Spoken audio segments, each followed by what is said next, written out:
Taylor? Here. Joliet? Here. Luz? Here, We have a quorum. thank you. Please join me in rising for the Pledge of Allegiance. I pledge allegiance To the flag of the United States of America and to the republic for which it stands, one nation, under God, indivisible, with liberty and justice for all. Our first item is approving the minutes from April 16th. I have a motion by Commissioner Gingell, support from Commissioner Taylor. All in favor say aye. Aye. Opposed? Our minutes are approved. Next is approving our agenda for today. I have a motion by Commissioner Joliet, support from Commissioner Taylor. All in favor say aye. Aye. Opposed? Our agenda is approved. We arrived at our first public comment. Is there anyone from the public wishing to comment on items on the agenda? Big or small? Seeing none, public comment is closed. Communications is next. There are 6 items under communications. A grant application to the Michigan Fitness Foundation for the fiscal year 2025 SNAP Ed programming. The second is an amendment to the Emerging Threats Local Health Department Agreement. The third is a grant application to the State Court Administrative Office for the fiscal year 2025 Michigan Drug Court Program. The next is another grant application to the State Court Administrative Office for the Michigan Drug Court Program. And the last is a grant, second to last is a grant application exception for the fiscal year 2024 Law Enforcement Mental Health and Wellness Act Implementation Project. And the last item is our intake and disposition report for April from our animal shelter. Are there any comments or questions under communications? Do you want to talk about? Yeah. Oh, we have a motion to accept communications, don't we? Yes. Do we have a motion to accept communications moved by Commissioner Gingell, support from Commissioner Joliet?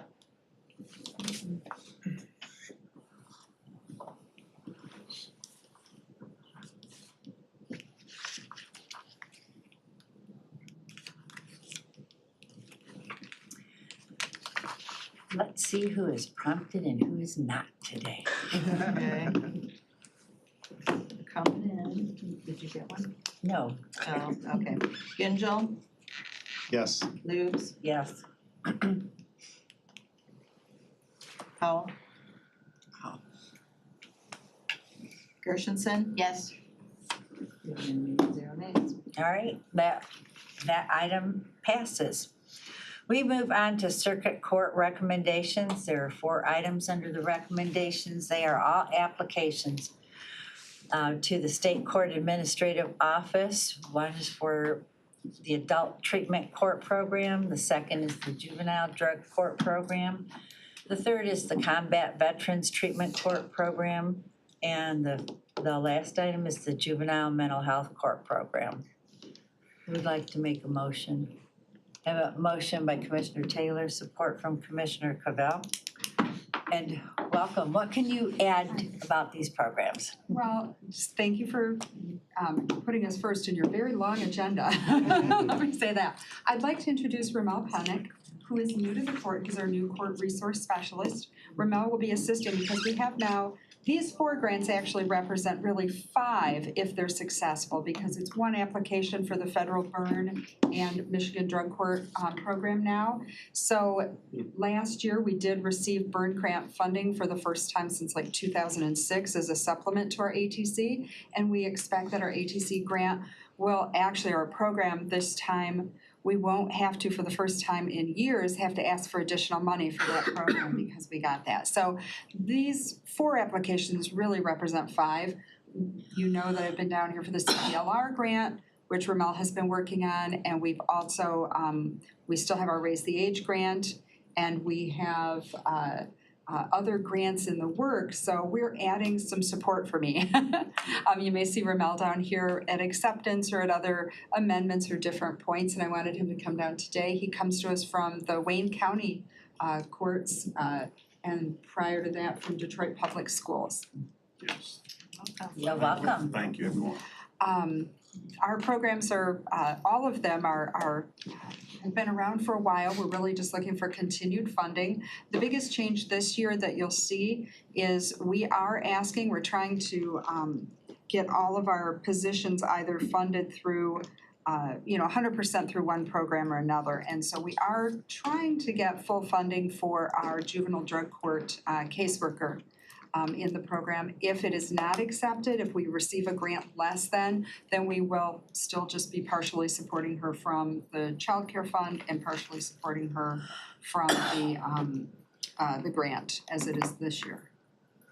Does anyone have questions? Or again, we'd like to extend an invitation. If anybody wants to come and learn more about the court, please let me know. Commissioner Cavell? You said, well, two questions. This is the first time you've gotten the Burn grant since 2006? Something like that, yeah. Why is there a change now? Last year, actually, SCAO changed, it's my understanding, because I'm relatively new to doing these applications, it's only been a couple of years. But last year, SCAO made it one application, and you could check to, hey, I want to also be considered for this, and I did ask for them to also, for them to consider us for this, because we needed more funding, and we received it. I don't know why in the past we didn't go after that funding, I can't say for sure. Okay, congrats on the new money. And then you mentioned a juvenile drug court caseworker.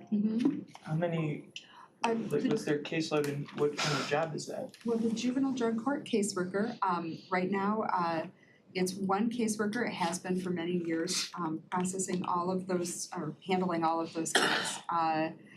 I think there's about 12 kids is her maximum capacity in that program. We have not had it reach across that, but we have added that juvenile mental health court. And we have added a second caseworker to that program, recently approved here. It was an addition to the Child Care Fund program. And it is funded through Child Care Fund.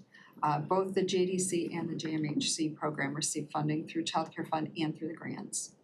Okay, and so the juvenile drug court has like fewer than 12, roughly how many kids go through it? One second, I can tell you, we just did our mid-year report and I brought those down with me. I'm so glad I didn't print them for nothing. The status reports are, let's see. We have a capacity of 20, so she can have a full 20 kids, and right now she has 5 in the program for that juvenile drug court. That goes up and down throughout the year. It might be low at mid-year, but by next month that could be higher. Okay, It does change throughout. thank you. And if you're interested, I did print our mid-year reports and we could leave those for anyone who'd like to look at them. Yeah, please. This is last year's applications, just for comparison, and where our spending is so far this year, as well as the mid-year program reports. Cool. That would be nice, thank you. Yeah. Are there any other questions regarding these items? All right, would you prompt the vote, please?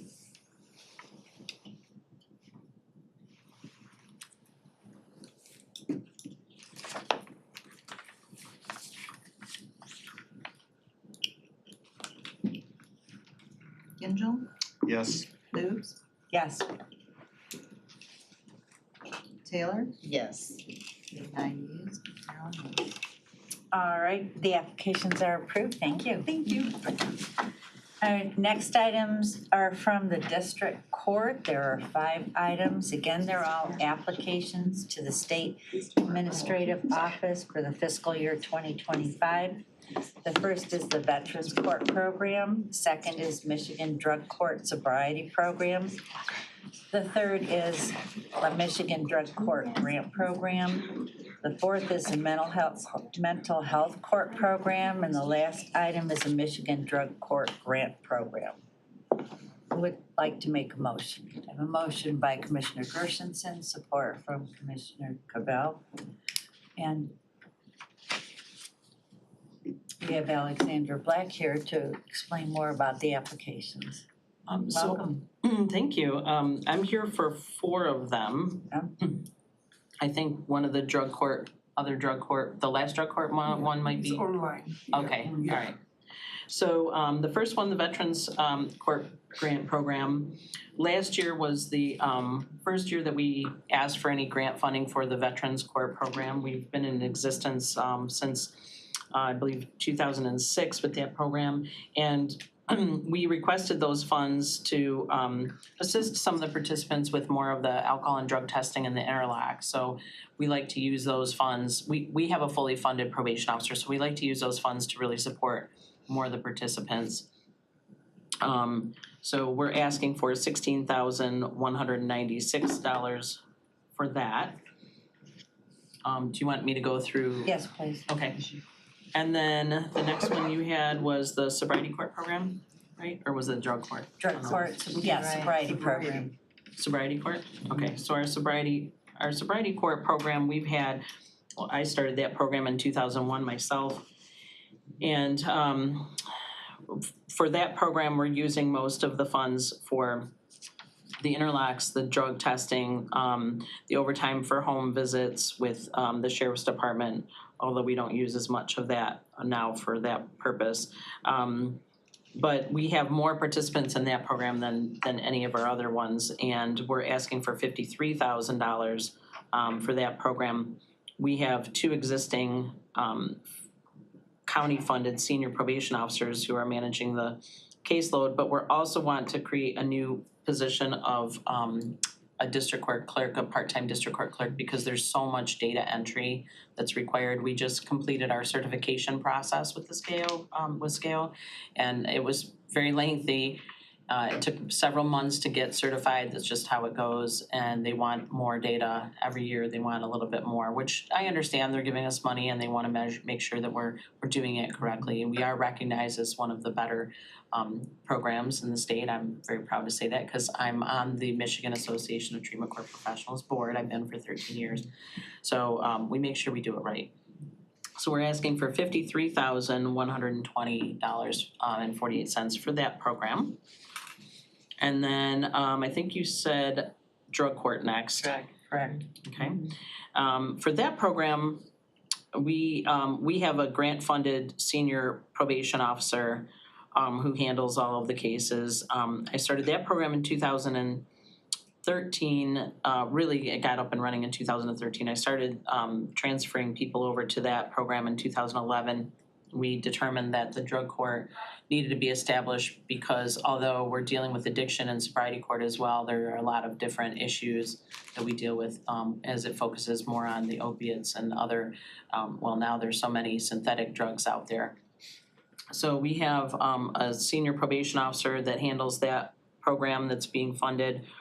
It's there's nothing new that we're requesting here other than the amount that we're requesting has gone up because of course, as her salary goes up and cost of other things go up. So we're asking for $166,032.70 in that program. And then our last one, the mental health court grant program that we're really proud of. We're proud of all of them, but this one, because we're working with our sister courts and we've managed to bring on a probation officer that handles oversees all of it. Now we've gotten, those other courts have gotten their own probation officers who assist her as well. So it's starting to expand, which we suspected would happen. We're asking for more this year because we have continued to work with OCHN. We have a liaison that we fund through this grant. Our home visits, emergency housing, any kind of drug testing or treatment that we can assist with. What's happening?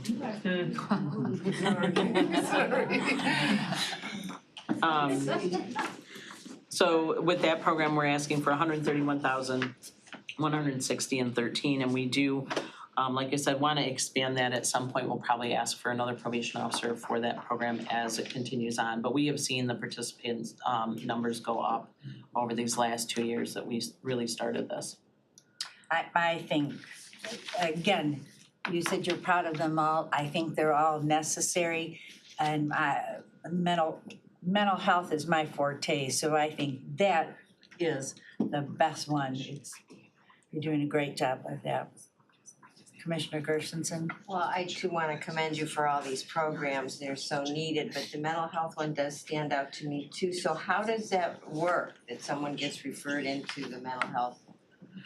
Just like all of our others, we do a lot of outreach with our police departments. We try to early intervention with anything, any physical or mental health is the best. So the officers that arrest people are the ones that really are able to identify immediately. So we work a lot with our police departments, asking them to let us know of early identification. So if they have somebody, they go out on a call and maybe sometimes they have a choice on whether or not to arrest them and they realize that they've got some serious mental health issues and maybe the families had a lot of tribulations trying to get them motivated to do treatment or whatever. They sometimes make that choice to go ahead and arrest them and bring them through our system, and they can notify us, hey, I have this one, we're getting ready to arraign. If we know at arraignment, we can fast track those people. Although in the 52nd, again, we're pretty proud of this. We our case age is we're always under we always exceed SCAO standards as far as getting cases moving, but we can really fast track somebody if we know from either a public defender or prosecutor or police officer, they notify our department. So we have forms. We actually have a form right on our website that anybody could fill out and let us know that somebody's coming through the system. And when we get that early identification, then we will talk with the person and talk about those options. We want to make sure we're observing all their rights because they have the right to fight their case just like anybody else. But a lot of times it's pretty solid that they really belong in the program and we can really assist them. And then their charges are for the most part deferred. So if they do the program and they do well, then those things do not stay on their record. So is that related to the co-responder program in any way? We do have contact with the co-responder program. No, but it's a different. It's a different thing altogether, but we do outreach with them as well, and they are aware that we exist. Thank you. Commissioner Cavell? Alex, so if for all of these, but I guess focusing on mental health treatment court, let's say for mental health treatment court, you apply for this grant for $131,000. Do you get that money generally, or do you get part of it? And if so, what if anything, if the board was inclined to support either maintaining or expanding the mental health treatment court, could we do to help? Well, that's a great question. So we don't often get all that we ask for. So SCAO a lot of times bases it on what did you use last year? So we have to make sure we use all our funds. If they're gonna give us the grant money, we make sure we use them all, and we always do. So then when we ask for more the next time, they say, well, this is what you used last time. If you think you're gonna need more, then come back to us in the after the first or second quarter, and they do a reallocation. So basically other courts that are not going to utilize all of their grant funds, they'll reallocate to us. So we received a reallocation this year and last year. I mean, it's a lot of work to request the reallocation, but we have not had any issue getting it because we do show our success rates. I brought numbers in case anybody's interested, but we do show them our success rates and that we are utilizing the funds. So they have been really good about funding that. Where we've been concerned before is, we have like in the drug, let's just take drug court, for example, we have a person who's in that position and they're funded for that position, and then they only give us X amount of dollars and it's not gonna fund their entire salary for the year, and then we get a little nervous, and that person that we're asking to risk themselves in a grant funded program is a little nervous that, oh, well, what if we don't have money to pay me? I don't love that, but we haven't had an issue yet. Maybe somewhere down the line, we can talk about making the positions themselves a more permanent, county-funded type of situation. But there are so many grants out there right now. This is for another committee budget time or whatever, but we are asking for a grant coordinator because we want to tap into all of the resources. I don't feel like the county should have to fund a lot of these things if we can receive grants, and we want to do that. We want to make sure that we're tapping into all of our resources. So the short answer is no, we often don't receive what we request. we always go back and ask for more, and so far we've always gotten what we needed. But, I don't hesitate to come ask for things. Okay. And since you brought the numbers, is it okay if you share them? Okay. Yeah, so we'll just talk about mental health court. So far, we've had 51 total participants admitted with an overall successful completion rate of 54%. Now, remember that when we talk about people who are entering mental health court, we are not talking about people who are mildly depressed. Okay, so there's some pretty serious diagnoses that are coming into the program. So 54% is actually a very good success rate. I know it doesn't sound great, but also keep in mind that means they successfully completed the whole thing. We have people that come in the program, they don't necessarily successfully complete the whole thing, but just the fact that they were in the program also assists them, because now they've got some tools that they can use when they're ready to use them. So 51 total participants and 17 graduates since the inception on October 1st, 2021. So our very first person was brought in at that time, but we have a majority, like if you look at this, we have a majority of our people are in the program now. So it was a slow uptick, and now we're really moving along where we're capped in all of our courts right now. So that's why probably next year we'll ask for another PO position, because we want to make sure that we're not telling people no that need the program. Sobriety court, we've had thousands of people in the program, but in general, we're really proud of we have a successful completion rate of 88.2%. So that, and how we measure, success is they've had an improvement overall, they've achieved sobriety, they haven't recidivated. Those are really important statistics. The recidivism rate for drunk driving is very high. Once you get one, the odds are better that you're gonna get a second, and once you get a second, odds are really good that you're gonna get a third if you don't achieve sobriety. So, and those are the people that are, become really dangerous to us. So. Thank you. You're welcome. Commissioner Powell, did you have a question? For an operational standpoint from commissioners and my veterans too, commissioners, each department has to seek their own grants? Correct. So each court, so all the 52nd, so you're gonna hear from one of my sister courts, and they have their own drug court grant. This mental health court grant, I originally decided we were gonna apply for it on a whole for the 52nd, because we have a better cooperation and I was using my probation officer to go out to each of those courts until we grew, Right. and then they could support it on their own. We probably will continue to apply as a whole on the mental health court, because we like that fluidity that we have, where we can, if somebody gets arrested, let's say in Rochester, but they happen to live closer to our court, then it's just an easier way for us to say, okay, well, that person's just gonna report to us, and we don't have to go through a whole transfer process. So it's better for us. So again, Commissioner Gershenson and Ginger, we've never had just one grants department that just seek out grants for the entire as a county. We have each department getting their own grants. Is that how it's been set up? It's how it's been set up, and Okay. a lot of times the grants are specific to like the departments and the functionality of the departments, so it's not like you're just filling out a form, and you have to put a lot of specificity in around the programs, and it takes that knowledge within the departments Got it. to do it. I mean, I don't wanna speak for you. You're right, correct. Okay, no, I was just, That's 100% But correct. then again, we have a new person that is focused on grant writing.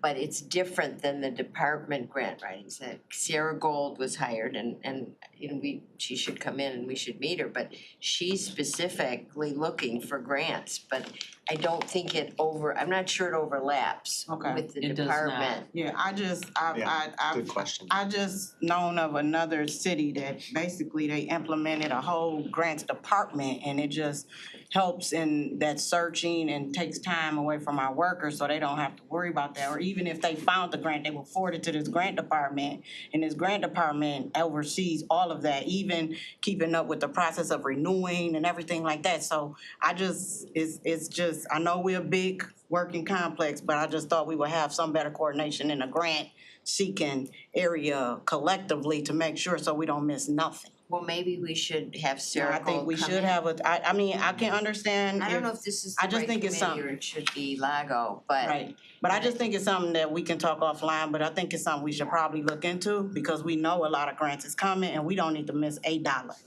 Right. in my opinion, if we can. It's a good Thank you. idea. Yeah. Commissioner Erickson Gall. Thank you, Chair. So I would follow that up with how could, if we had some sort of centralized grant support mechanism, how could that help you in terms of seeking these grants? So these are, you guys are very thoughtful. I have to give you props because there's, you're not just rubber stamping things, and that's great because that is why we have in this next budget request, we have requested a grant coordinator because Right, that's what. in the past, See it. I'll take me for example. I have a criminal justice degree, I have a master's in law and public policy, but I do not have any training in grant writing. So when I took over as chief probation officer before this position, I inherited to write the grants. Before that, I was just the probation officer that handled the cases, but all of a sudden, I didn't have, my predecessor was gone, there was nobody to train me, the court administrator did not know how to do it, and I had to figure it out. And I did, but I would not say that that was necessarily the best way to do it. Luckily, those grants have been in place for a while, I kind of followed the format. But as far as like knowing how to seek out other grants and maybe following a template for the national grants, and on top of supervising the department, not great. So then I moved on to court administrator, and then I had to help our chief, my current chief probation officer, who's done a great job. But again, there's a lot of dollars out there that are untapped. The BJA grant is huge, and we've never tapped into that because nobody has the time or the resources. So when we talked about what we needed for this next time, with all of the 50 seconds having grants and 52-1 having 4 of them, it's a lot. So between our courts, we have 7 or 8 that we're just handling between the 52nd. So we learned that, we have, at the county, we do have this resource of a person who just sort of helps us with the quarterly bills, but they don't really understand the nuances, like he was explaining, of what we handle particularly. And I don't know, if there was a centralized grant department that said, okay, well, just like fiscal has somebody who handles things for district courts, right? It would have to be a pretty large department, in my opinion.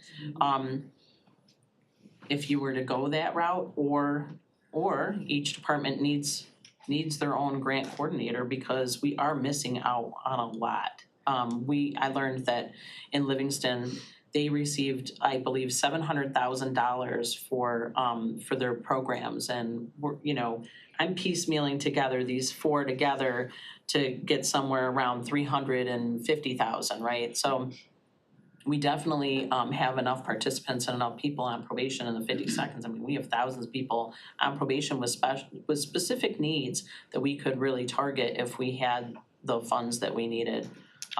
So anyway, I could just go on and on about this, but it would help us to at least have the position or have a great grant writing division. Yeah. It is a good idea. Commissioner Cavell? Just to what you said, we've had talks about this before at least as a caucus, I think as a commission as well. Part of what I remember coming up is there's kind of 3 big grant styles. It's like there's government and then philanthropy. And within government, there's competitive grants and then formulaic grants. So a lot of the court stuff is formula, right? You kind of plug and chug, right? Sheriff's office, it's a lot of work, but you have to put in the same numbers from the same things from last year to next year. And then you get, 60% of the money, like with this one or like with the Marine Patrol grant. But you get the money every year and it's just a formula that you get. So there's that sort of thing that the divisions or departments are experts in, because they know they're widgets that they have to count. But then there's the competitive grants from government that Sarah can think about. And then there's also philanthropy, which is just dead rich people money. And that's kind of more open-ended that you can then start to work too. And so Sarah, I think, is focusing on philanthropy and competitive government grants. But yeah, she is a department of, I think, 2 now. Well, it's something we need to look into. I didn't even know who she was. It's There you new, it's relatively new. There you go. Thank you. Anything else regarding district court recommendations? All right, would you prompt the vote? Oh, I'm sorry. Thank you. We do have one more from Troy, the Michigan Drug Court Grant Program. Is Jennifer Phillips here? Patricia Bates. Thank you. So, welcome. What? Uh-oh. We can hear you though. We can hear you. Okay, that's all that matters. Oh, here I am. Hi, I'm Patty. I'm the Chief Probation Officer at the Troy District Court. And I too am here to get approval to apply for our drug therapy court grant through the State Court Administrator's Office. Are there any questions regarding this particular grant? Well, thank you for spending time with us and appearing on camera. Alex took care of it all, makes my job simple. Yes. Yes. Would you prompt the vote, please?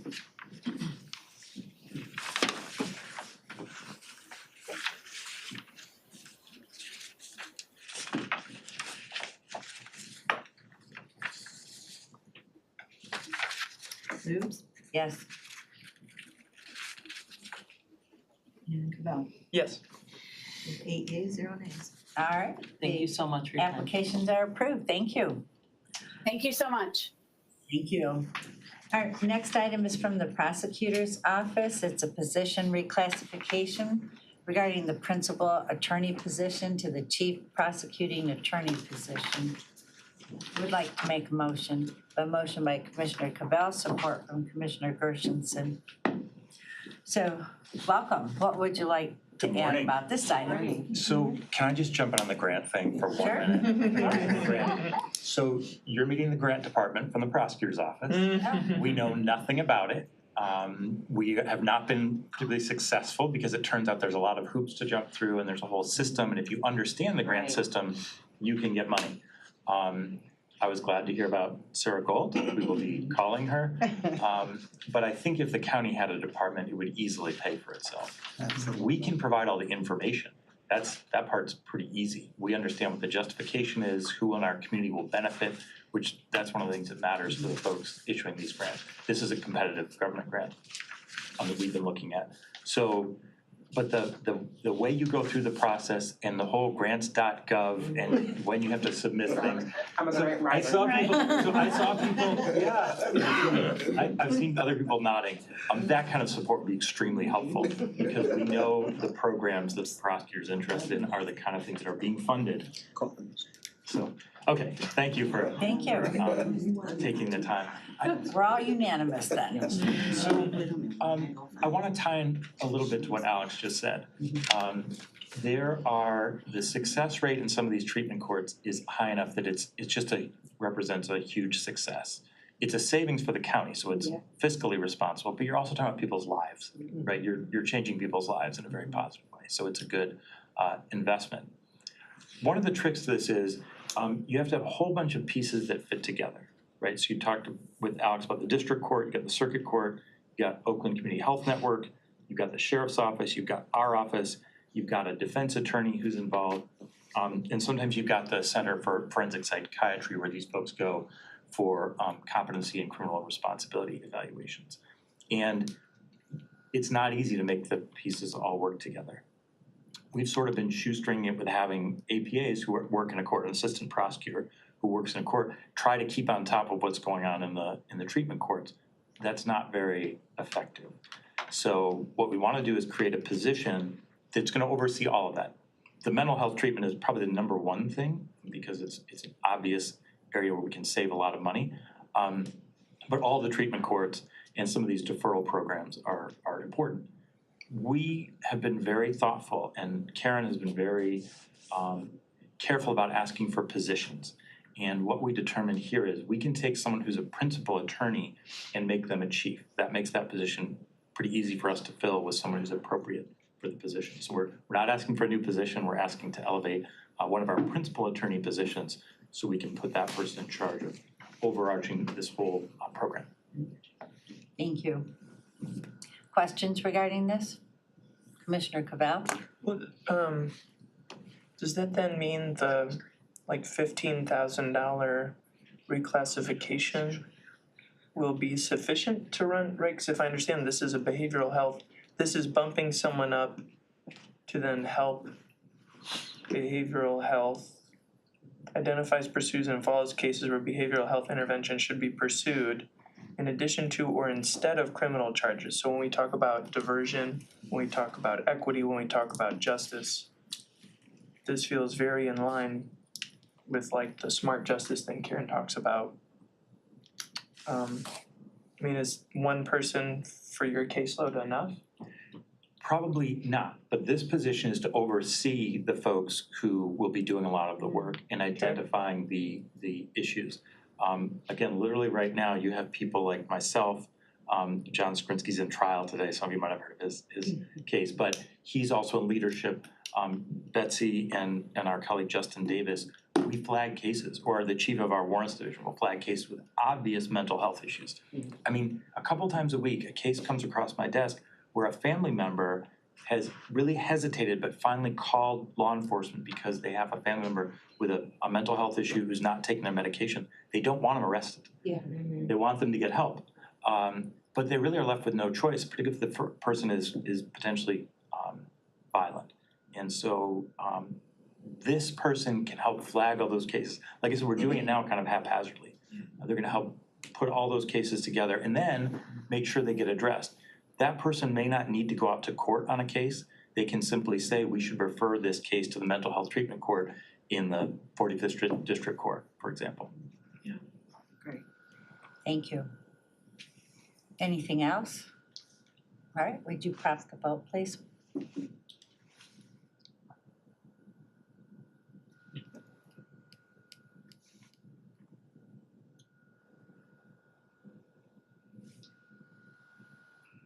Gingell, Yes. Hughes, Yes.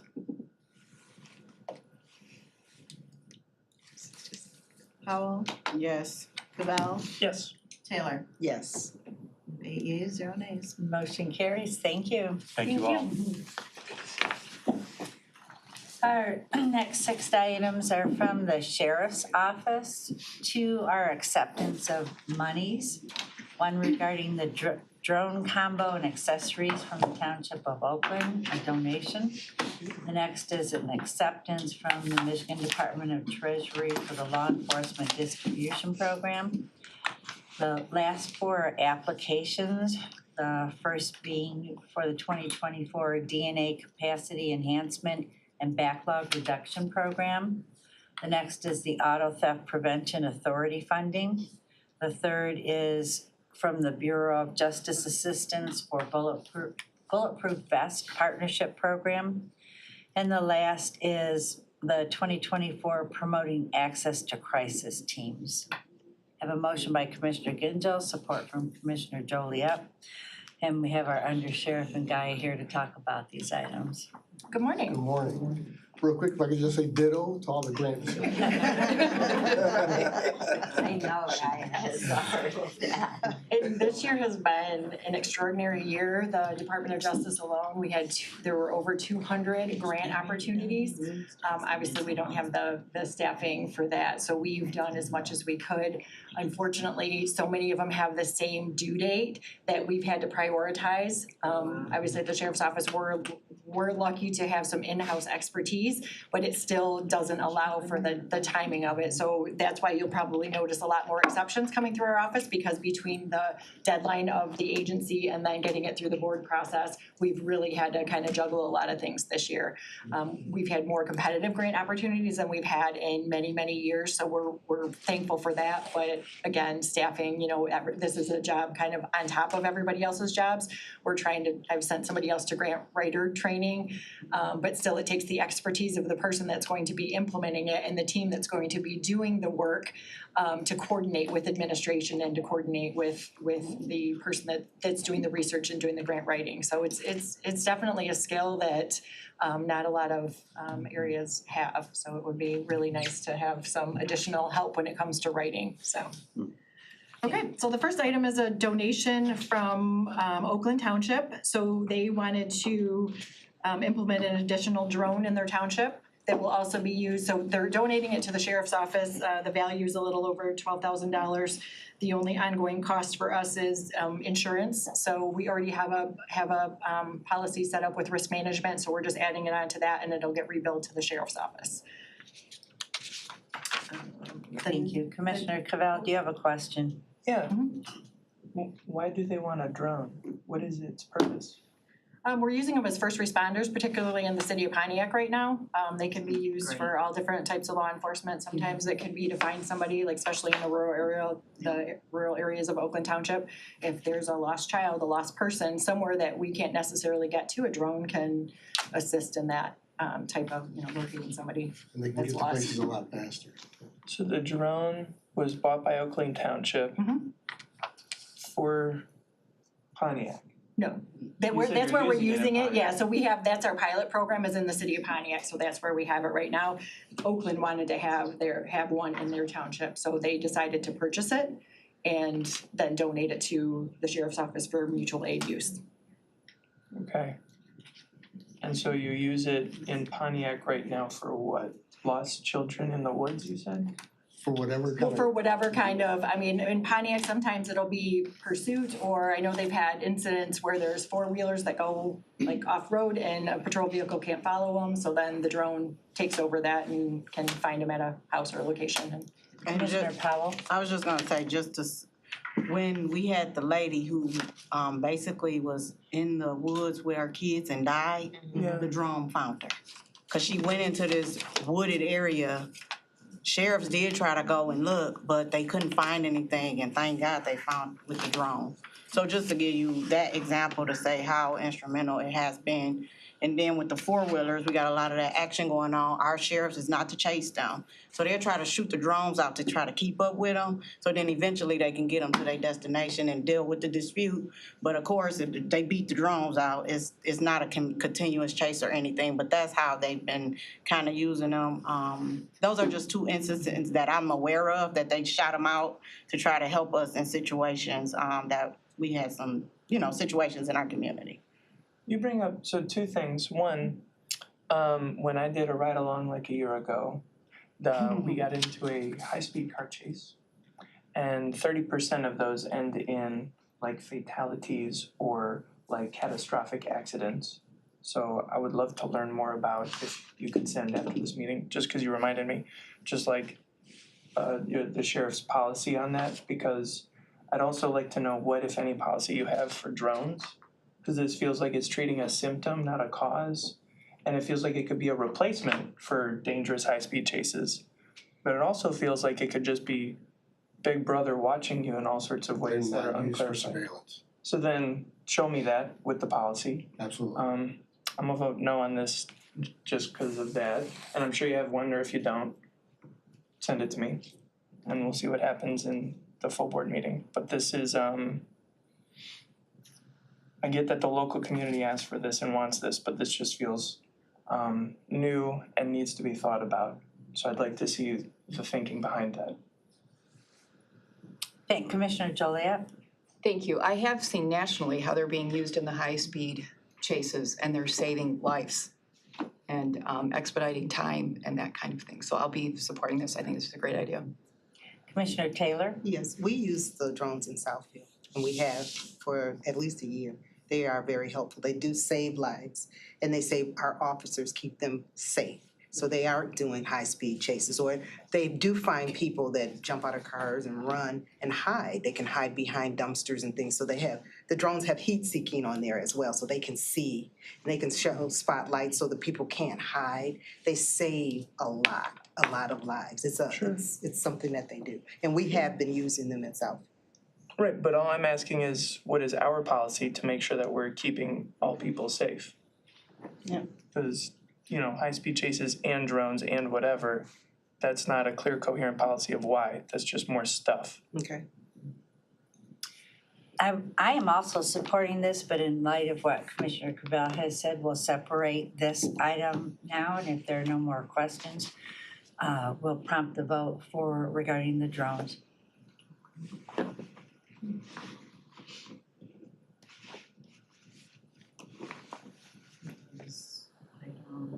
A, 11A.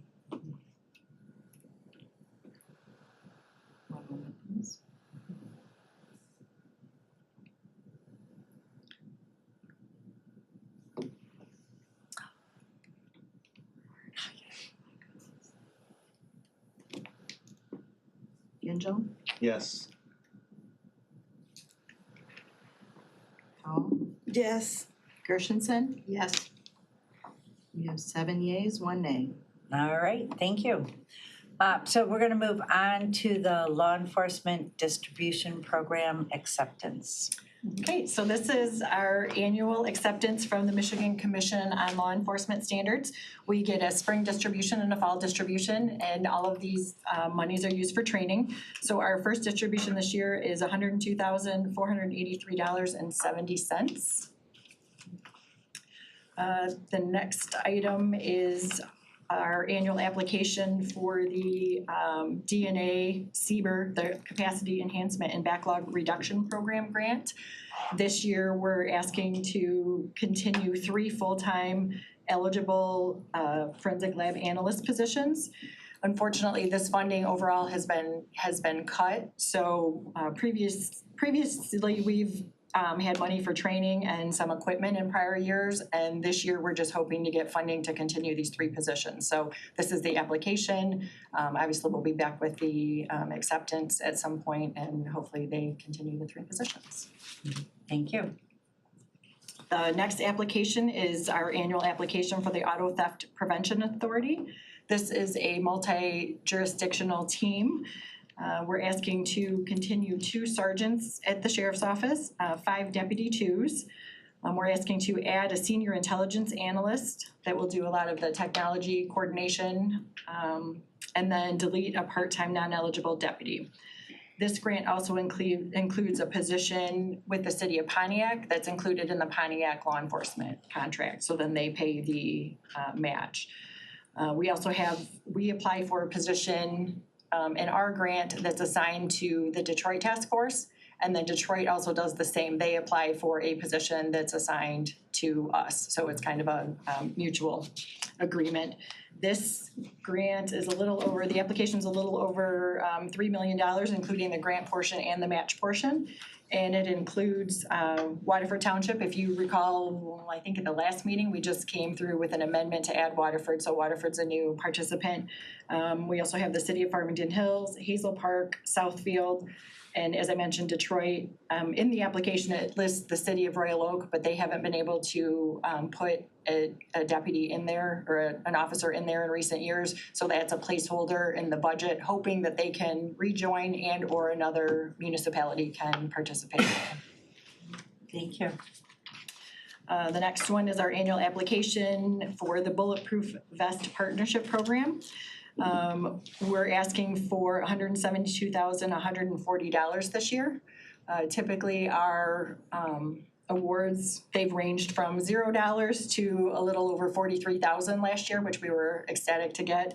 We're on a 5-year vest replacement schedule for all of our employees, and the vests are $755 each. So obviously we're buying some every year, and any reimbursement or any money we can get to offset that is appreciated. Thank you. And our final application is a new funding request for $400,000. It's called Promoting Access to Crisis Teams. And this is one of the areas that is really big right now with the Department of Justice, and we're trying to capitalize on every application that we can get. This one would add a co-responder through Oakland Community Health Network. So I think you're all aware that we have the one co-responder right now in the city of Pontiac, and she is her workload is at capacity. So if we're able to get this grant and add another position, that would help alleviate some of that, and then hopefully expand in other areas. It would also cover some overtime in the sheriff's office for our crisis response unit.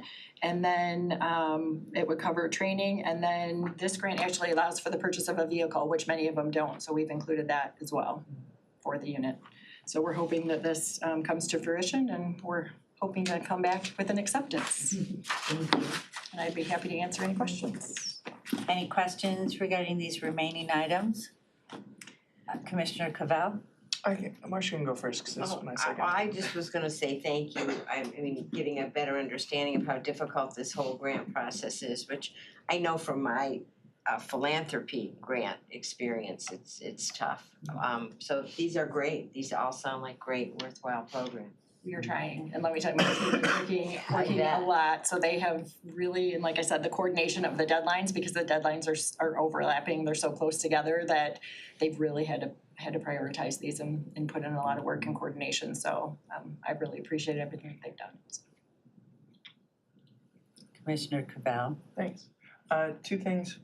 With the MCOLS funding, what do you intend to use the $100,000 for? Cause it says. Well, the breakdown really, so it goes by the full-time equivalent hours. So it breaks down to $166.10 per position. So it's really not a lot. What we do, anything that's eligible for this, there's all kinds of training. So if Oakland County HR doesn't offer it, which a lot of law enforcement specific training they don't offer, we send a request to MCOLS and then they sign off on it, so it could be any kind of law enforcement training. Oh, okay. So you don't just get the pot of money to figure out how to use $102,000 worth of stuff. It has to be kind of divvied up. Yes, yeah, so it's a lot of individual training, so we have obviously, we have a training unit, so people submit requests and then if we can pay for it out of this funding source that we do. So then we get some in-service funds from the county, so if that's just for registrations and so if it's eligible for that. So we have a whole, Lieutenant Workman and I go through it all, and it depends on what pot of money the training can go to, that's where we charge it. And we use this $100,000 in that process. Thank you. And then the last thing about the crisis teams, this is very cool to hear. What happens, is this the type of grant where you might only get part of it, or you get all of it or none of it? You know? I don't know at this point. I mean, obviously, that's up to the granting agency, that they can say, yes, we want to fund a position, but not fund anything else.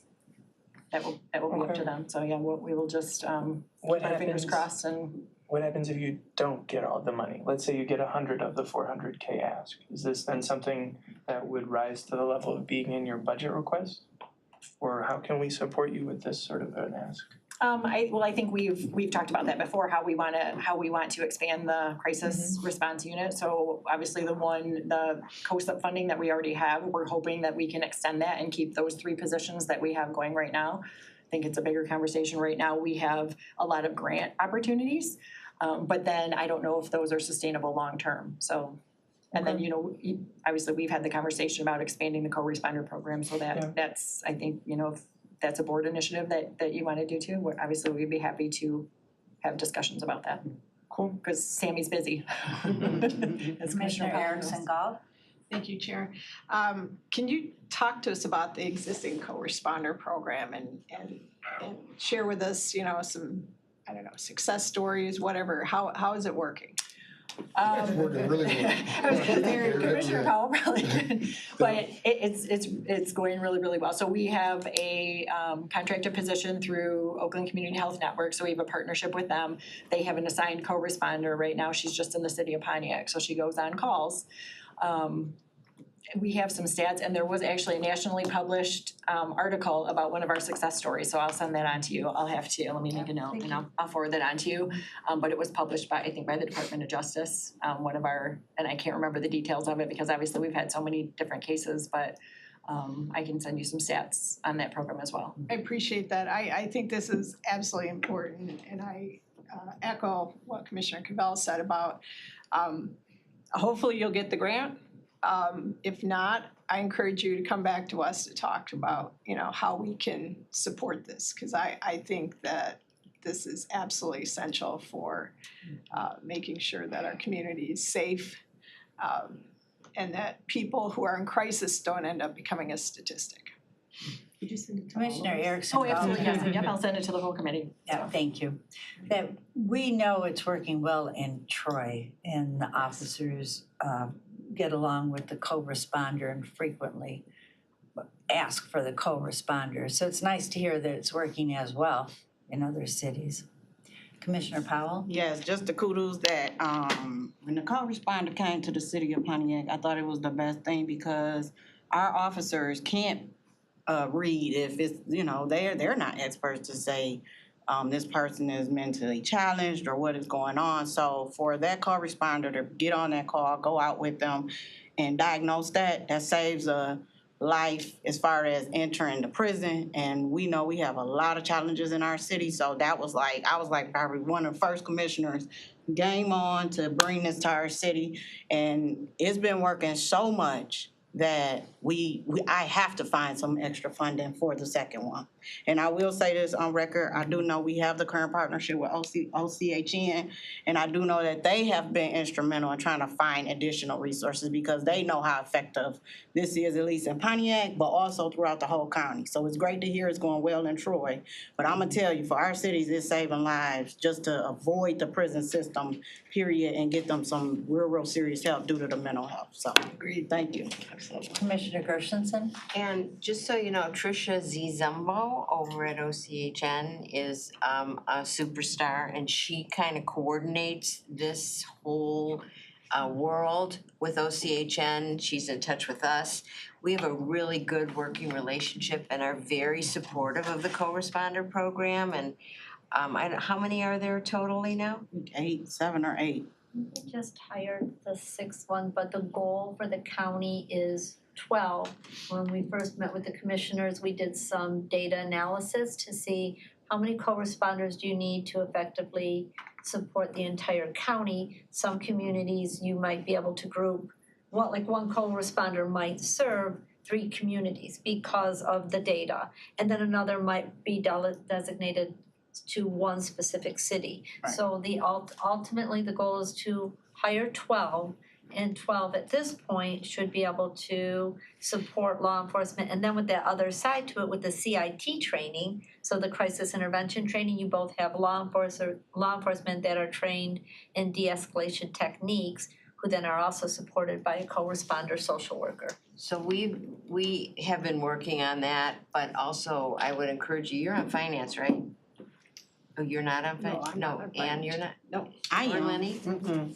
Oh, no, it's a go. Yeah, Commissioner, we don't but have I no mean, I'm problem just with gonna encourage you, we've heard a couple of needs today that we should talk about, the grant position, but also don't forget our co-responder Absolutely. effort, because it's ongoing, but it needs, we need to continue it. Commissioner Cavell? Just to lift up too, just when we think about the numbers in the context, right, for those of us on finance, is, 6 more co-responders, right? The sheriff has 1,370 staff. Roughly, yeah, with part-timers. We So, fluctuate like- around 1,400. So roughly 1,400, we're talking about like 1% of 1% of that. And they would be run by OCHN, focusing on mental health. Okay. So just for context, Right. like it might seem like a big lift when we get the budget and we're talking about, maybe there's this thing or we have to cut that or we can't increase this. But a budget is a value statement. This is important. Well, there you go. Yep. And it's only 6 staff. Last year you guys got 6 staff in your budgeting ask, right? You had 6 more staff in your budget. There's like 4 clerical people. Well, we cut to fund them. Yeah. But it wasn't a Right, it wasn't increase, even, yeah. okay. But just saying, like, these are things that we can work out, cause 6 is not a huge number. Right. Also, we should just remember, cause Mediha's here, 2/3 of her budget is funded through federal government stuff, and the housing department gets $0 from Oakland County, it's all federal. So when she also asked for maybe 5 or 6 staff. Commissioner Gershenson? I was just gonna say to our new members, you can attend the budget hearings, and you can also, there'll be a time where Chair will ask for recommendations from us, What we want to see. of what you'd like to see included in the budget. So very valuable to attend those budget meetings, and also to champion a project that you really think should be funded. I just want to correct, so I asked Tricia's, so we have 5, and she's actually interviewing 2 right now. This was why she's not here with me. Thank you. Thank you. And I can absolutely vouch what a difference the co-responders make. I know of a situation of a 17-year-old who actually called the police and then was arrested, but it was related to mental health. So that is on his Record. thank you, record. Profile record. And if co-responders had been there, this wouldn't have happened. Would have had certainly a different ending. Okay, would you prompt the vote on these items?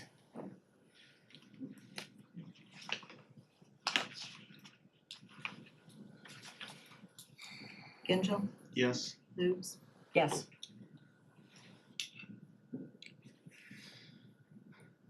Gershenson, Yes. Taylor, Yes. you have 8 yeas, 0 nays. All right, thank you. Thank you for your support. The items are approved. Our next two items are from public service recommendations. The first from the Animal Shelter, a gift acceptance from the John Duncan Sparham Trust. The second item is an application. Well, we'll take them separately because they're two different departments. Who would like to make a motion regarding the gift set? We have a motion by Commissioner Gershenson, support from Commissioner Taylor. And we have Bob Gatt here to tell us a little bit about. Good morning, Commissioners. It is still morning. Yeah, I am in the animal shelter. I'm coming to you from home today, a little bit under the weather, but I'm happy to be here to make this request. And the request is to accept a gift of $52,633.10 from the estate of the late John Duncan Sparham. Mr. Sparham was born on December 24th, 1949, and passed away on September 1st, 2023. He was a longtime resident of Waterford and was an avid cat lover. We don't have any records that he ever adopted a cat from us, but he wrote in his will how much he loved cats. He was married once but had no children, so all of his estate contributions went to charity, and one of the charities included the Oakland County Animal Shelter. He wrote in his last will and testament that he hopes this contribution helps as many pets find good homes, as well as having a good place to stay while at the shelter. So on behalf of the shelter, we request your permission to accept this gift. Thank you. That is just marvelous. Commissioner Gershenson? So is it unrestricted? It's an unrestricted. I'm sorry? It's an unrestricted gift? It goes into your general fund? Oh, it goes into our legacy fund to be used for the care of the animals at the shelter, yes. Generally though, there's no specific area? No, there's nothing. Corp Council's blessed this and it goes right into the legacy fund. Yep, that's great. All right, Commissioner Cavell? I saw in the communications, we have the monthly report. It looks like, I don't know if I'm reading all these numbers right, Bob, but it looks like the numbers are going down. You were talking about potentially overcrowding and stuff. Are things looking better since we put those staff in the foyer? Thanks to you, commissioners, being open late twice a week and open on Saturdays, our numbers are going down. We're no longer overcrowded. Our capacity is 150 dogs. For months, we had 150, 160. Now we're down to the 120s, 125s. Wow. Now, I say that, but we're also heading into our busiest season. We were so overcrowded during the winter months when normally pre-COVID, during the winter months, we'd only have 100 dogs or less. So I say with some trepidation that we're doing much better thanks to our extended hours, but we're all on guard for whatever comes our way. Good catch, Charlie. Thank you. All right, would you prompt the vote on the gift acceptance?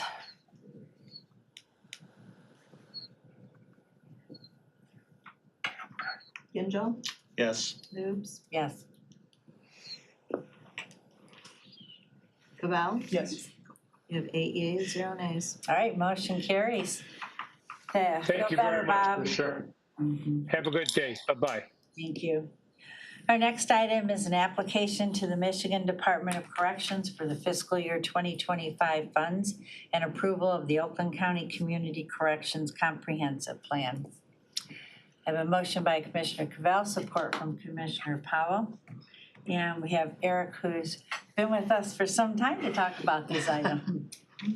Indeed. So just to kind of piggyback and joke off the other comments. So it's quite a lengthy title, and it's a lengthy document to craft each year as well. So the grant application with the Michigan Department of Corrections has a number of, if you will, subject matter expert items. So a lot of data, a lot of review of trends, both in case filings as well as adjudications, and whether or not people, their goal with this grant is to reduce prison commitment rates. So that's one of the main focuses of the grant funding that they dole out to counties or community corrections advisory boards, which Charlie is on our CCAB. But anyways, this is our annual application. We have sought this grant and received grant funding since the mid-90s. This is, again, for us, what is now a continuation request for this year. Last year, we asked for an additional funding. We did receive additional funding, which helps support 2 new positions within the organization. But again, the request this year is for a little over $2.2 million for the FY25 fiscal year. It funds approximately funds 15 positions within our organization, as well as 2 partially funded positions in community corrections, and then it funds 2 positions in the sheriff department, as well as 40% of salaries and fringes for another sheriff department personnel. And essentially what that funding is used for is all of our community corrections operations, so pretrial services, pretrial supervision, as well as post-adjudication sentencing programs, assisting with the sheriff department with their jail reentry, as well as cognitive-based programming. And then the 40% is to assist with the medically assisted treatment program in the jail. So this obviously we've received a lot of general funds to support our services and operations as well, but that's what the $2.2 million is for. And obviously I'm here today to ask that you allow us to put in the application. Thank you. Questions regarding this application? All right, would you prompt the vote, please? I was gonna ask a question. I should have just said. I know, I got a meeting for my day job after this and I'm not excited for it. So. Well, Eric, like, everyone else kind of was given or took the floor to talk about how they would need help with grants or they could always use more money. I mean, it'd be rude to leave you out of that. What do you? Well, fair enough. So the process can be onerous. This application, I should say, going after one grant is not horribly onerous on, say, the manager or a chief or in combination, right? Pretty much we have one manager, one chief, and then we have our 4 supervisors. And really, our supervisors are so inundated with day-to-day work, they really can't be brought into the grant process. There's a lot of data that's required of tracking as well. And so this really falls into, one person's lap, so to speak. So if you were to go after Bureau of Justice assistance grants, right, or Department of Justice grants that may be applicable for an operation like mine, you also have very quick turnarounds. So they'll get posted and you'll have a matter of just a few weeks to get those completed and finished. And that's what really becomes the bigger challenge, is having to then drop everything and focus on that. And then if you get the award, you have to then build whatever that component of the program is to expend or fully utilize the dollars, or you won't be able to get again. I mean, the goal really the first time you apply is to get some type of an award, utilize and spend the money, and then go after maybe more the next year, or show that you've built the program and you have some outcomes with the hope that you continue to build, right? That's why we're now at $2.2 million in this one, but this is competitive with all the other counties that apply for similar services across the state. When you go after the federal grants, it's a lot quicker turnaround. Sometimes they are more onerous actually, and different kinds of data. So you have to really have to be adaptable to try to do that. So if there was some sort of assistance, obviously that would not be of any harm, right? But yes, like I think Gaia and some other people were saying, it's really then a combination of the department or division that has the subject matter expert or that internal data to then work, if there was a grant team, to try to then, go after these things as they come up on a schedule, which sometimes are released with short notice. So that grant division would have to have quite a team, right? But there is money that's out there that we are missing. That's without a doubt. Excuse me. So, You said you are missing money. well, I think we as a county, potentially in some of, especially here, public health and safety, there are other opportunities federally that are very difficult for a smaller entity like myself to really apply for. So that's what I'm getting at. So I think there would be other opportunities. I don't know the amount, I don't know the frequency, right? Sure. But I think that they would come. But Right. CCAB, or community corrections and public health and safety, just are missing opportunities because of the capacity of the staff to be able to Right. do it. I think that's a fair statement. Okay. Thank you. Would you prompt the vote, please?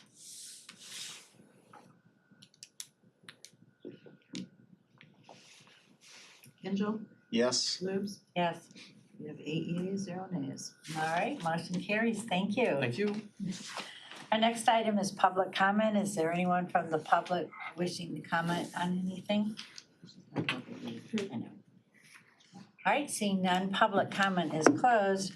We move forward to other business, and I would like to acknowledge Commissioner Powell. So I asked my commissioners if you could please allow for a 5 to maybe 10-minute presentation from a group of students in an organization. The purpose of this presentation was to provide educational and informational insights into the current legislation surrounding tobacco usage by youth. And I just want to say I was at awe when they did a presentation for me. And I did sign off to a resolution that they asked me to at least sign off. But one of the requests of the students is that they wanted to come and see if they can get any additional commissioners to sign off on their initiative and their acts of the legislation to pass such a law or legislation into place. And so I'll have them come up. Oh, I'm sorry. Oh. Is it okay, Kim? Well, you made a motion, we need a second. Oh, I'm sorry. I have a second by Commissioner Erickson Galt. Thank you. And all in favor say aye. Aye. Opposed? All right, so we will have a 5 to 10-minute presentation. No more than 10 minutes. We've talked about this. Michigan Kids Tobacco Free. Yeah, thank you. Thank you for modifying the agenda and allowing us to speak very briefly. I know that we're at time. I want to thank the board and Commissioner Powell for giving us this time and acknowledge Kano Phillips from the Ascend Foundation, Truth Youth Coalition, and youth that presented to Commissioner Powell for No Tobacco, Take Down Tobacco Day back in March. So as Commissioner said, introduce yourself. As Commissioner said, we have a legislative package. I'm Minu Jones. I'm the chair of the Detroit Wayne Oakland Tobacco Free Coalition and CEO of Making It Count Community Development Corporation. And my name is Kano Phillips. I'm the president and CEO of the Ascend Foundation. And so the 3 individuals you see over here are some of my young leaders from that coalition. Introduce them. Yes, absolutely. Matter of fact, y'all can just introduce. They hear it on the mic. Okay, Yes. I'm Michaela Smith. I am the program manager for the elementary initiative that we have. In Oakland? Yes. I'm Brooke Bursey. I am the vice president of the Truth Youth Coalition. I'm Jayla Bird and I am a program coordinator at the Truth Coalition. So thank you again. I'm just going to share some talking points with you, but you have the comprehensive bill package. This is a historic bill package that currently sits in Senator Moss's regulatory affairs waiting a hearing. We've been going around the state collecting resolutions of support to demonstrate local support for a hearing on this bill package. So Oakland County So in Michigan, we continue to lag behind other states when it comes to protecting kids and communities from e-cigarettes and flavored tobacco products. I've talked to the Oakland County Public School District, and they expressed the problem that they are having in schools with vape use. I'd like to tell you about the problem and a little bit of the solution. Michigan is one of 12 states that make up Tobacco Nation. This is a set of states that have lower life expectancy rates by 3 years and higher tobacco use rates. We rank 50th according to the American Lung Association for tobacco control efforts in the United States. The tobacco industry spends $300 million in Michigan each year to keep people addicted and attract new young customers. Tobacco use kills 16,200 Michiganders each year and costs us over $5 billion in smoking-related annual healthcare costs. Our weak regulations in Michigan has resulted in high rates of illegal sales to minors. So I heard someone mention Troy, and Troy, according to the FDA tobacco compliance check inspections, half of retailers sold tobacco products to a minor in 2023. And in Detroit, 60% of retailers sell tobacco products to minors. Michigan is, again, as I said, is ranked dead last in tobacco spending, investing less than 2% of the Center for Disease Control's recommended spending amount. And again, in contrast, the tobacco industry spends $300 million annually marketing their addictive products to people in our state. Aside from raising the sales age to 21, there has not been any significant policy action in nearly 2 decades. And I want to talk specifically a little bit about menthol cigarettes, which is an issue that has been very near and dear to my heart. As you know, there's federal legislation to ban the sale of menthol flavored cigarettes. Back in 2009, the Tobacco Cosmetic Act gave the FDA authority to eliminate flavored cigarettes. All flavored cigarettes were taken off the market except for menthol, which results in 45,000 Black lives lost each year. It is the #1 killer of African Americans in the United States. 70% of smokers want to quit in Michigan, but the addictive properties make it difficult to do so.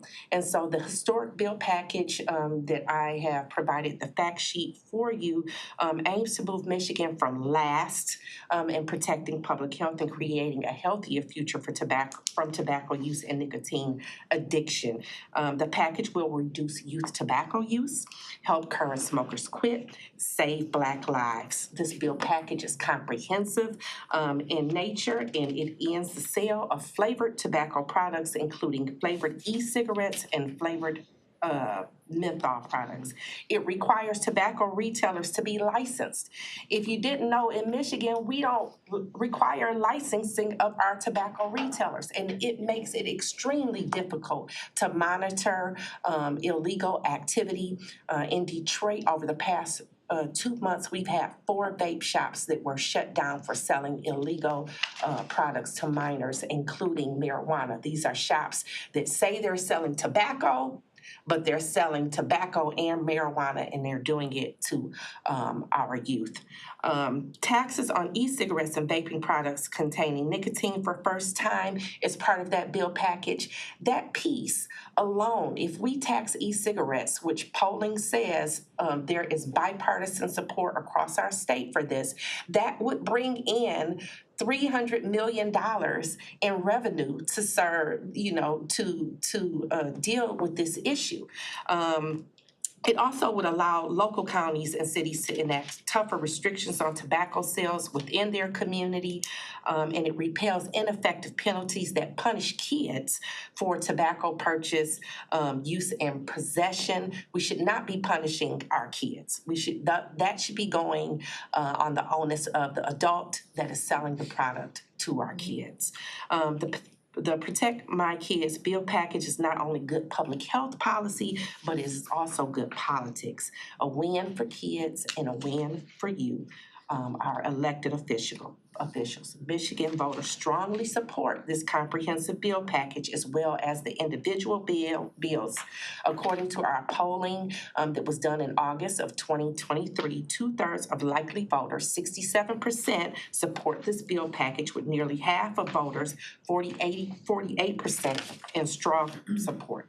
So our ask once again today is to please pass a resolution of support for this comprehensive bill package. Other communities have done this, Ann Arbor, Detroit, Royal Oak, Flint, Washtenaw County, Wayne County, Benton Harbor, Grand Rapids, and Ypsilanti.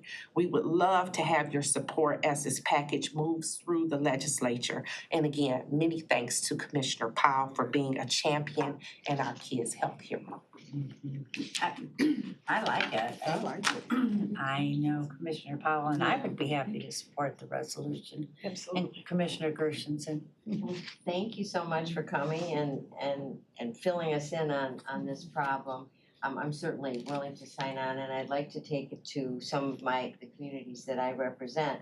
So are you suggesting that we have a resolution and then we just have to sign on to it? Or? So, they have provided us with a resolution that our staff has had oversight, because when I did a separate meeting with them, they asked me, so I supported that resolution. Now that at least our staff hears that we are all, at least here, in a, interested in trying to support it, I'll ask staff to then share it. I don't know what the next process is, but basically get it to our other commissioners, see if they support it, and then we'll turn it around back to them. But they already have one, that we just need our staff to maybe edit it, and if they see anything, they'll get with them, but I've already signed off on that one, so it may be the same resolution. Once we get the resolution, you should send it out to all the commissioners, so if we wanna take it to our local communities, we'll have it. Yes, once we do our part Yeah. and sign off on it Yeah. first, yep, so now they're adding more areas for you guys, see, I told you, yes, I'm excited. Commissioner Cabell. Commissioner Powell, is there, Wayne County and Washtenaw County passed this as like a county resolution, right? Yeah. In support of the bill package. In support of the bill package, yeah, so, it's non-binding. Yeah, I'm asking the same similar thing, I just Yeah, didn't, that's the exact this is same. actually, this is the first, even though I've been a committee, this is the first group that has even asked me of such a resolution to bring to our overall commission. So I didn't know what that process is, but I wanted both of the aisles to kind of hear this, because I'm not familiar with cigarettes, we don't have smokers in our family, but I was entrenched with a lot of information. I just thought it would be good to share, but at least they had won me over from me. But I thought that I would bring it to be fair to you all to kind of hear about this, because I didn't know if y'all kind of would share the same sentiments and support such a resolution. So thank you for who all do decide to support them. Do you work with the coalitions in Oakland County? Yeah, so I'm the chair of the Detroit Wayne Oakland Tobacco Free Coalition. I formally developed a program, a Greater Urban Community Health Initiative. I know Barbara was just in here and helped them develop a coalition in Hazel Park. But as you are aware, the Alliance of Coalitions has 23 community substance abuse coalitions under them. And during that time, I reached out to Kano Phillips so that we could help develop a youth coalition to address substance abuse in Oakland County. And I'm proud to say they have been doing God's work over the past 8 years in that community. And so, we're excited about this opportunity. It's time for Michigan to move out of last place. Our schools and communities are struggling, and we've heard from the kids, they're creating product. The tobacco industry is creating products now that are making it almost impossible for schools to detect vape use. They're putting the vapes in hoodies. They're disguising them as office supplies and highlighters. And there is a serious youth epidemic with addiction to these vape products.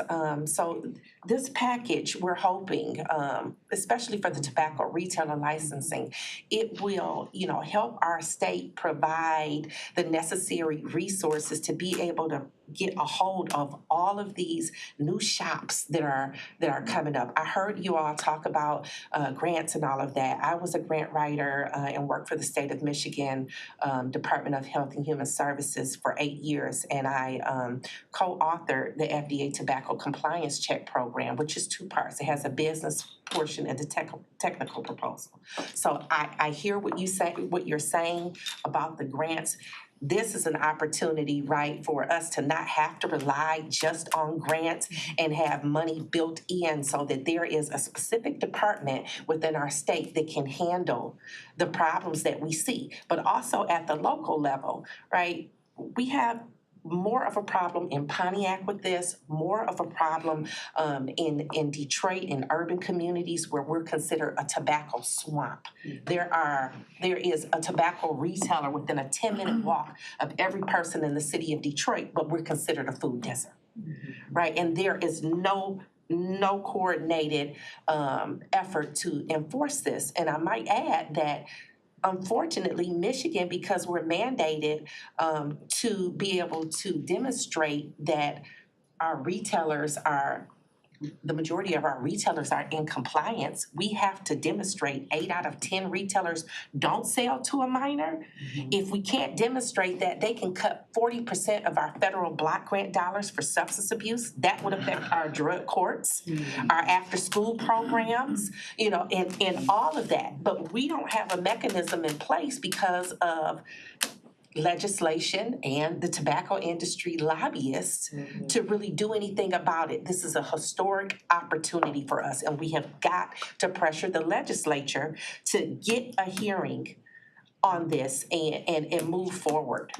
I chair the Clausen Community Coalition, and we recently, we send decoys in every year to the stores, the underage kids, to see if they can purchase cigarettes and alcohol at different times, and we work with the police department for that. So is that something you do, working with the coalitions?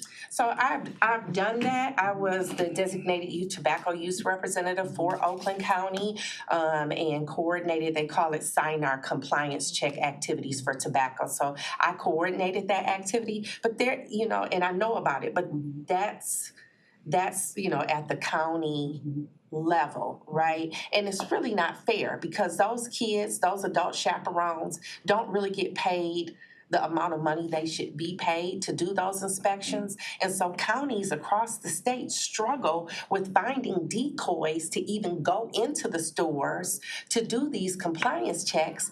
And then you have to think about it. You're on the hook, the county is on the hook to demonstrate that you have at least 8 out of 10 retailers who don't sell tobacco products to minors. And I can tell you, we are failing. We are failing, and if we keep up at this rate, we're gonna get slapped with a penalty. Yeah, we as volunteers. Commissioner Gershenson? Yeah, I wanted to give you a chance to talk for a minute, because I know you're a superstar in your community, and I know some of the work that you do, but I don't think the board does, and I know we're running out of time, but I wanna be sure that. I appreciate that, Commissioner. You know, I just want to go ahead and make sure we understand what's taking place here. This is happening because of those kids. These kids have finally gotten to a point where they said they're tired. You know, they're tired because the reality is they're living in this reality. They're the ones that's in those schools. They're the ones that's watching the vaping epidemic take place. You know, and ultimately, us being at this table right now is a big, huge potential vote of confidence in their efforts. Do we understand how difficult it is to be a kid, to be someone in this younger generation and have to go and talk to their peers? And that's what they are. I mean, this is a tough conversation to go ahead and be that one and sit up and tell you to put a drug away or put a substance away. And that's what they're asking for, this type of particular support to try and change, to make a seismic shift in the dynamics that's taking place in the schools, households, and neighborhoods. And they have been, they have been sensational at it. I'm talking about, we're taking a bunch of kids. Right now, this coalition has pretty close to 400 kids in it right now. From my understanding, per the conversation I had with Executive Coulter, he says he believes it's the biggest youth coalition that you have that's even tackling mental health and drug disparities that we have taking place in these communities. And you would probably know that too, given the fact that, you know, you house a lot of things from the mental health side coming through OCHN.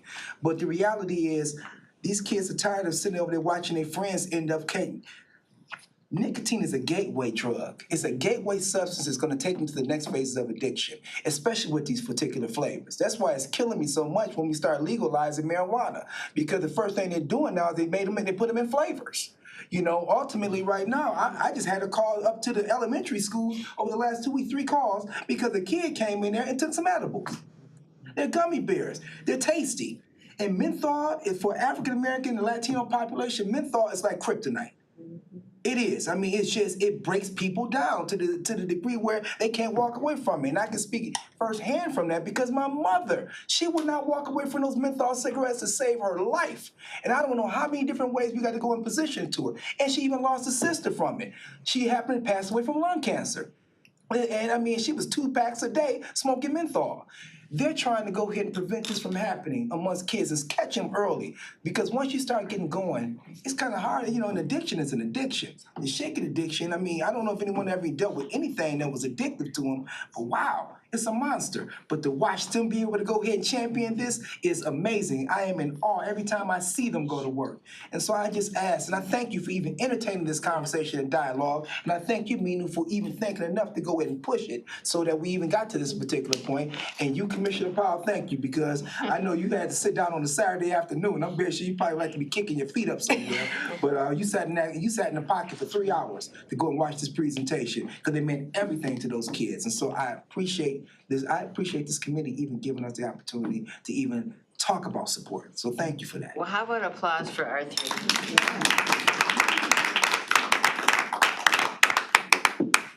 Thank you. Oh, Commissioner Taylor. Just one more thing. I'd like to give each of you my card because I am I'm in close contact with both Jeremy Moss and Jason Hoskins, and I can be of service to you. She represents Southfield. Because I can get the ears. Yeah, Okay, we need to do, we've been doing listening sessions at the schools with our bill sponsors. We know that Speaker Tate, is from Southfield. We know that Jeremy Moss was a former mayor. And so we really want to make sure that we get in as many listening sessions as we can, but in particular in Southfield, because the bill package sits in Jeremy Moss's Regulatory Affairs Committee. And I can also get you in the schools. So I really want to be a help. These ladies, yes, their support. I have grandchildren and I have children coming up. So they're paving the way. Yes, for my children. Yes. So that they won't have to experience what they're experiencing today. So I'm a big supporter. Big supporter. Is it possible, can I ask, so with with other municipalities and boards that have signed on, is it possible to get a resolution of support from the commission for this? We're hoping right now in terms of the timeline, it looks like we may get a hearing in June, sometime after the Mackinac conference. But, again, we need to be able to put some pressure on and demonstrate. So call Senator Moss's office, and if you could get us that resolution of support. So the goal is to get a unified resolution from the commissioners. Both, and if then, we could get both, right, I mean, and as then, many as we can get. And then like Gershenson asked, then she'll take it to her other communities possibly to see if they'll sign on, and then it just go build from there. Yeah. I know you got the tight June, so a lot of us probably will still be doing the legwork post that. Mm-hmm. But for the most part, it's good to see that you do have, Barbara. So I will touch base with Barbara right now. The process is moving forward, so we get this in front of our commissioners and we can go from there. Thank And then you. whichever ones from both sides of the aisle who sign on, I'll get that final document to you.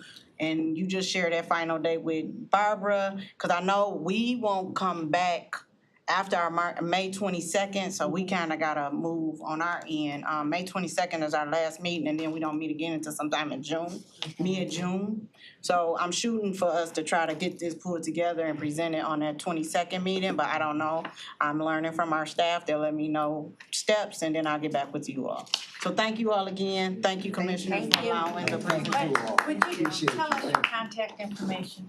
Sure, you want me to just tell it to you? I Barbara, will send it to OPHS Okay. Commissioner with also, you didn't have time to share the PowerPoint presentation, so I will be sharing it with you all with the contact information. Thank you. Commissioner Genzel? Yeah, just the other thing is if you do obtain meetings in the legislature in June, like you mentioned, if there's a specific date that you can share or that you will.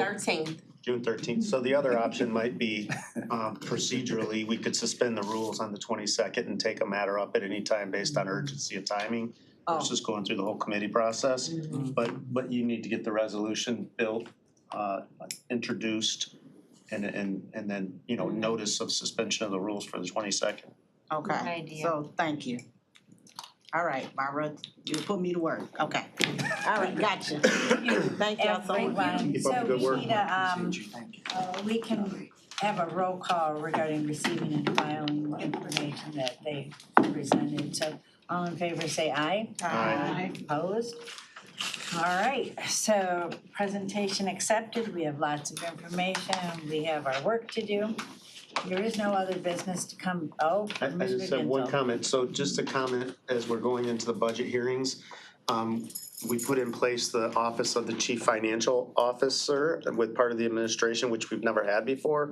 And I think through the majority party or the chair, it may be our recommendation is that a centralized grant function would reside in the new CFO office because it has to go part and parcel with the budget. Many of the grants require matching funds. And so to me, I would think that's where it would reside. And since now we have a CFO, probably would make sense to at least put that on the docket for discussion. That's super optimistic, but I like the way you're thinking. I'm only in the minority. I'm just saying everything we should do. And I'm Why aren't telling you you doing it's this, Marty? That's right, that's right. It's a good All these great great idea. ideas show up. Commissioner Powell? So I was just gonna say, I didn't wanna kind of put it out there, Tables are but turned. where I got this idea or heard about it is Duggan does. Is where? Duggan in Detroit. Mm-hmm. He created like a grants department. I don't know the breakdown and all of that, but he has a group of individuals who keep them up to date, keep and watch them and reapply for them. And then he has another group that go seek out new ones or whatever to try to find what they need. But from my understanding, like even his administration, I think it's like 80-90% supported by grants. And so, and it was spearheaded by Jocelyn Benson's husband, who's been in charge of his grants department. I don't know who's there, but this was shared with me about a couple years ago. And I actually thought we kind of had a similar setup. But I know that grant stuff can be time consuming, and like they said, a lot of our department heads, they're not experts in there, but they have the information to put in there, so we can kind of tag team that department with each department and have more eyes. Do we know how much money we could bring in? So that's where I was at. So I want to spearhead this challenge and understand and figure out where do we figure this out, even if it's something we can shoot for or not. And of course, Marcia, if you wanna help me, cause you always help me as our second leader We in need to start with charge. Sarah Gold. Yes, we need to kind of see what this is, yes. And would you like to help me too, Genja? No, I have another comment. Yes. I had a lot of coffee today. So the other thing is you think about it, it doesn't mean that you have to go hire 20 county employees as like Right. full-time FTEs. You can contract with all types of grants writer on statements of work and percentage of grants obtained. I mean, creative ways like that keep our costs down and keep the money coming in. Yeah, see, thank you. And SEMCOG, we're members of SEMCOG, and they have a whole part of SEMCOG that we actually pay for in our membership that finds grants. Well, I don't know that we've ever utilized that, but I know coming from when I was at Loco, we tried to hire a grant writer and, they pay for themselves because the administration, but the problem became is the institutional knowledge that it takes to fill out each grant per department. The departments were like, we have to write it anyway by the time we spoon feed them all of this. So that's just something to think about going forward. Right, thank you, I think that is all great advice, thank you too. All right. Anything else? All right, I will adjourn this meeting at 12:32. Thank you.